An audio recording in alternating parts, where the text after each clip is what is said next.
Are you seeing this?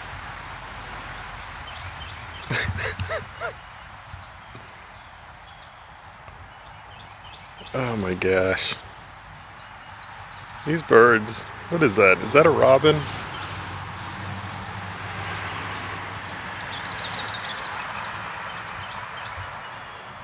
They're like the jerks of the bird world.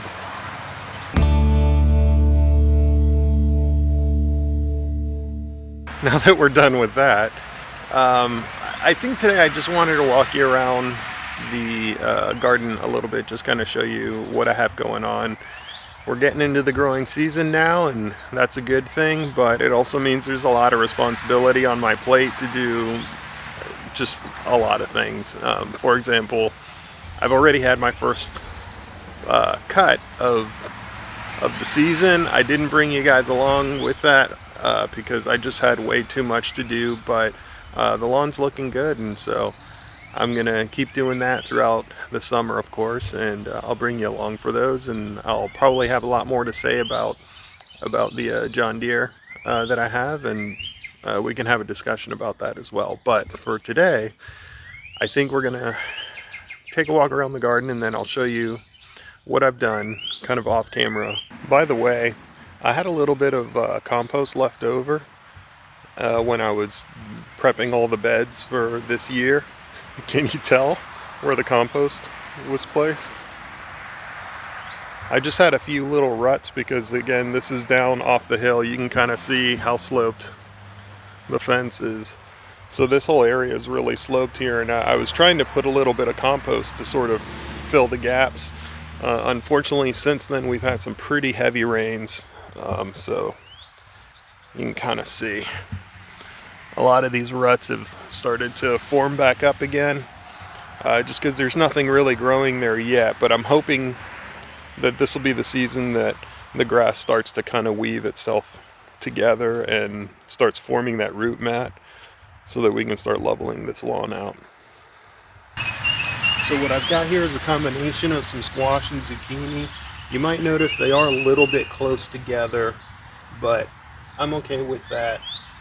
This is some pretty rich soil, so it's going to be growing in pretty high density, but also very nutrient rich compost here. So I'm pretty confident that they'll be just fine. You'll notice some of the true leaves have already started to form, which is great. And some of these I did start in little 4-inch pots. Look at this. This is crazy. Weeds. Up here. This is what you get with a lot of heavy winds. You just get random stuff in there. But anyways, squirrel.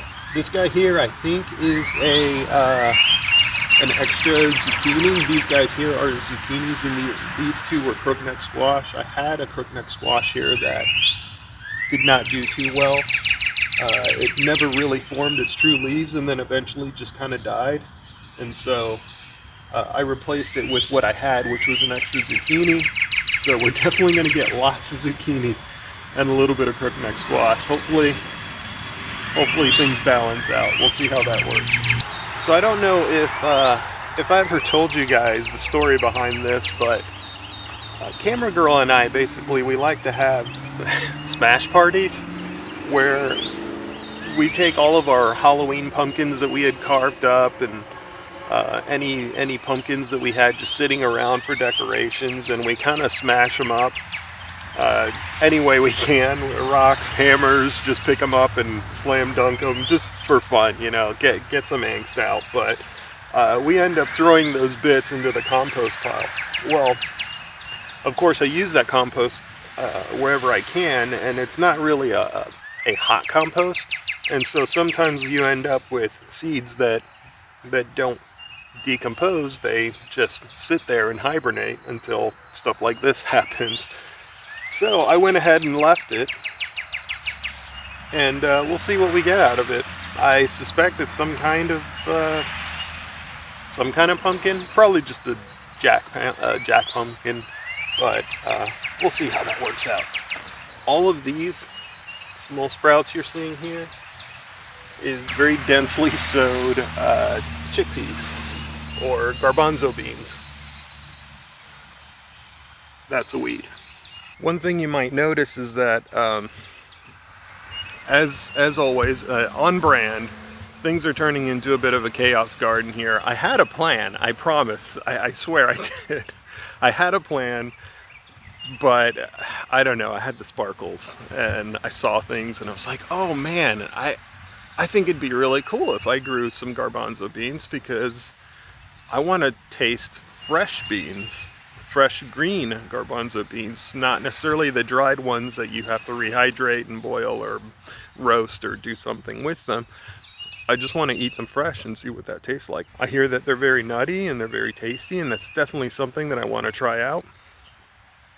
And so that's going to be an experiment for this year. We're just adding more to the Chaos Garden. We'll see how that works out. All right, let's see. What else do we want to see? Ooh, I gotta show you this. Pay no attention to these. This is just extra soil I dumped in here from some failed seed sowing, because I'm going to have to fill this up with more soil anyway as these asparagus are growing. Look at that. Now I'm not going to be harvesting these anytime this year, maybe even next year, who knows, but this is definitely going to be the growing year for them. Now, one interesting fact about asparagus that I didn't know about until I started doing some research on these is that you can have flowers. Well, first of all, there's a male and a female asparagus, and you can actually have flowers on both, but you kind of need both male and female if you want to make fruit, and then from the fruit you can get seeds to create more asparagus. But most growers, most like industrial growers of asparagus, actually don't like females, because the female asparagus produce a lot of fruit, and if you put all your energy into the fruit, you're not going to have energy to put into growing those stalks, those ferns. And ultimately that's the thing that we eat, that's the thing that we sell. And so a lot of farms actually will cull out all the females and plant more males as they get them. The weird thing about it is you can't sex the plants until after they flower.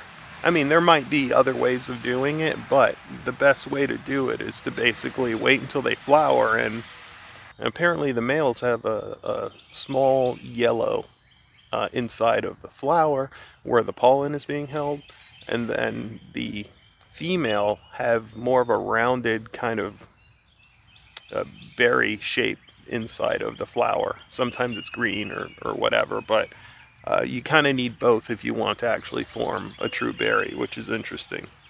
And apparently there's even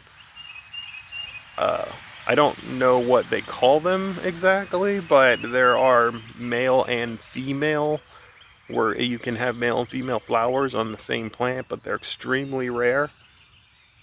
Since I bought these from roots and not seeds, I suspect that these are all male, but it is kind of interesting that I am seeing already small little bulbs on them of what I assume is going to be flowers. So it'll be interesting to see those things flower, see how large they get. I'm guessing the flowers are actually pretty small, especially for plants that I'm putting in the ground just now. But I'm excited.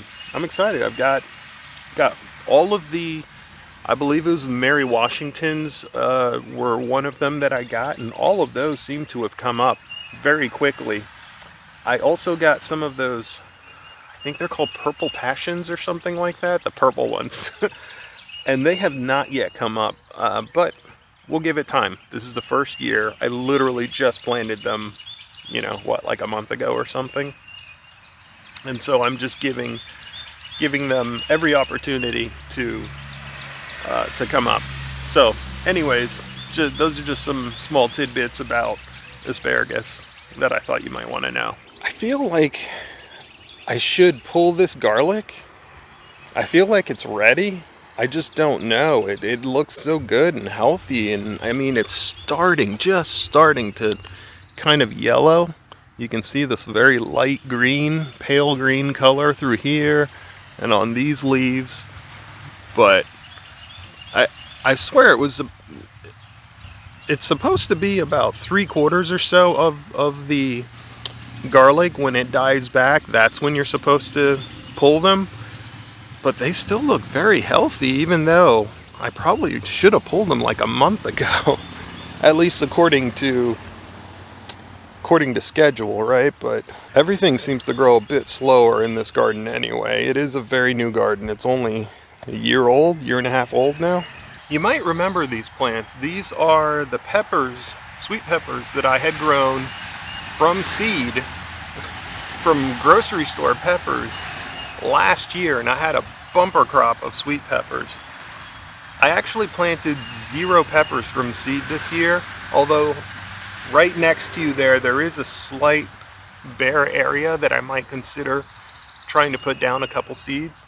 But these 3 here were the ones that survived out of 5 that I had actually pulled up out of the ground, potted them, cut all the leaves off of them, and placed them in the garage through the winter. So even though we had winters this year that went down into the teens, we had snow outside and so on, the garage probably never fell down below, I'd say 35 might have been the coldest it got. I have a little weather thermostat inside of the garage just to keep an eye on the plants, and I think maybe 35, but pretty consistently in the low 40s was about as cold as it got through the winter.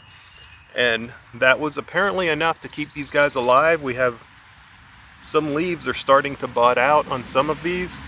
Hopefully they don't get too much shock by coming back out here, but the idea will be also I need to put a little bit more soil here to kind of level this out.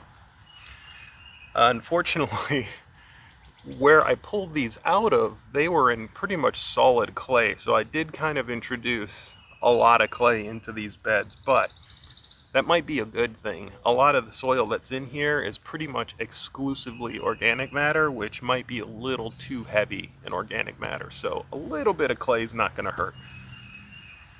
Especially since I have to add even another 4 to 5 inches of compost in here. I think this little bit of clay will mix in just fine. Of course, I've mentioned this before, but right here next to the garlic, we had our emergency potatoes, the ones that we had to plant because they were ready. But since then, we've had a lot of late frost, late deep freezes. A lot of this stuff got killed back. The likelihood of us getting a bumper crop of potatoes this year is very, very low, but I really wanted this to be the year that I took 4 potatoes or 5 potatoes and turned it into 50 pounds of potatoes, but we'll see. We'll see. There's still a chance. I'm still hopeful, but at the same time, I have to be realistic and know that these potatoes have grown out, they've sprouted and died back at least twice now.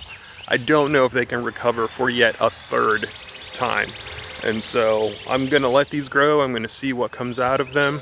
There's also a lot of random volunteer plants that are here that I need to keep an eye on. Make sure those don't take over the beds. But speaking of volunteers, this is a volunteer tomato here that is next to, I don't even know what these are. These look like some sort of, these might be more pumpkin seeds over here, but this here is a volunteer tomato. This guy is growing better than the tomatoes that I had seeded and potted in the garage. For whatever reason, this one really just hit a sweet spot and just started growing through the cold and everything. It survived some of the frosts. I'm thinking I might try to pick this up and transplant it in the place where I wanted the tomato beds. Now the problem with this is that I don't know what variety this is. And so it could be indeterminate, it could be determinate, it could be large potatoes, tomatoes, it could be cherry tomatoes, it could be Romas. I have no idea. But it's so tempting. It's so tempting to just take this and not even use the ones that I've been that I started on my own. Also, the one lonely Swiss chard Now, granted, we had those nasty rainstorms that just washed all this out and probably washed the seeds away, and who knows where those are. We had freezes that might have frozen them out when they were still small and tender, but yeah, I don't know what to do with one Swiss chard. I'm just gonna leave him there and we'll see what happens with him. But if this doesn't turn out to be more Swiss chards and we start getting a bunch of volunteers, I may replant this into something else. What? I don't know just yet. Apparently, maybe pumpkins. And speaking of washout, you can see where all the compost has been washed out there from the rains. There's nothing left there. That's all washed away. There's not a whole lot that I can do about it right now because the growing season has started. But again, as I mentioned, guys, we're going to be working on solutions for all of this in this coming fall. All right, so here is some broccoli. And of course, the crown prince right here, the spinach. I've already gotten a couple of harvests out of these, and it's working out great. It really is. And then down at the very end there's the onions, and on the far end those are the asparagus right there, to give you some reference to where I am. Now, I do have a couple of little baby carrots there. Again, we had that big washout, so they're all crowded. Probably nothing good is going to come out of it, but I'm leaving living roots in the soil so that I can at least help the health of the soil there, even if I can't get any carrots out of it. Let's do this from the other end. Oh my gosh, do you hear all these birds? It's crazy. Each one of these posts here are about 10 feet apart. So within each one of these 10-foot lengths, I've planted a handful of what is likely to be more vining type plants. For example, here I seeded a bunch of beans for about 5 feet of this. And then the other 5 feet here, I actually planted butternut squash. I don't know that I'm going to have them climb, but the butternut squash are a vining. I may just let them run all along that outside little path there. Over in this 10 feet over here, it's a combination of, there's some cucumbers here, and then at the far end there are some cantaloupes, a couple varieties of cantaloupe. So we'll see how all of those things do this year. A couple of those, it was sort of hit or miss last year. The cucumbers, they came on a little slow, a little late, but they really did flourish for us, and we had a great number of cucumbers, especially by the end of the growing season. So I'm pretty happy about that. I do still have, like I mentioned, some of these volunteer tomatoes that I may transplant into where I want to grow tomatoes this year, and just cross my fingers and hope that it's a variety that isn't going to get away from me. If they are indeterminate varieties, I'm going to have to figure something out on the fly, but that is kind of what I do here. Chaos is my brand. So I will see you guys oh wait, I'm not done yet. I have a couple other things. You may have seen it in a couple videos, but I did not really show. Yeah, I never really showed this to you. Let me show you real quick. Last year, I had made a mention about some changes that I'm going to have to make because I bought a riding lawnmower. I think I had mentioned that probably in my original first impressions video. And one of the changes that I had to make was redesigning the entire front of the house, all the landscaping around the front of the house. And that is done. We have some beautiful euphorbia plants out in the front there. We have I think it's called the Silver King, that is still small, but it's going to be growing larger. We have a lot of things going on there that I think it's going to fill out nice. 1 or 2 hydrangeas and oh man, I'm blanking on the other plant. Maybe I'll put it in the text down below. But I have a couple of other plants there that I think it's going to fill that area in real nice. And those are all ornamentals because that's the way Mrs. Honeydew wanted it. But out near the garden, one area that was kind of trouble for me, I couldn't even fit the lawnmower between them, was the blueberry garden. I guess. I don't know that I would call it a blueberry garden, but it is the strips of blueberry bushes that I had started. The problem is that the span between the beds was really only about exactly 4 feet, which meant that the chute on the lawnmower would often dig up the mulch that was in the beds. It would, because it was a chute, it would blow grass everywhere into the beds. It was really just annoying. It was really hard to maintain. And I basically had to sit here and weed whack by hand along that little 4-inch strip that was maybe about 4 or 5 feet long. It was just like this random little spot that I couldn't reach with the lawnmower. And so I had to do some redesigning. And so that's what I did. And you may have caught some little clips of that in the backgrounds of videos. Or I also made a short about my new garden security team. And I think it's turned out a lot better. I like it. I like what I'm seeing. I like that I can mow around it a little easier. It's still steep up on the hill, but I don't have to try to squeeze in between with the riding mower or sit here and mow by hand. And the nice thing is, I dug up grass in one spot and I basically transplanted that same grass that now became part of the blueberry row and just moved it to cover up the area where the blueberries used to be. And so the hope is that I won't have too bad of erosion problems and that grass will recover very quickly. Okay, so right up until this point here, each one of these poles, what is a poles?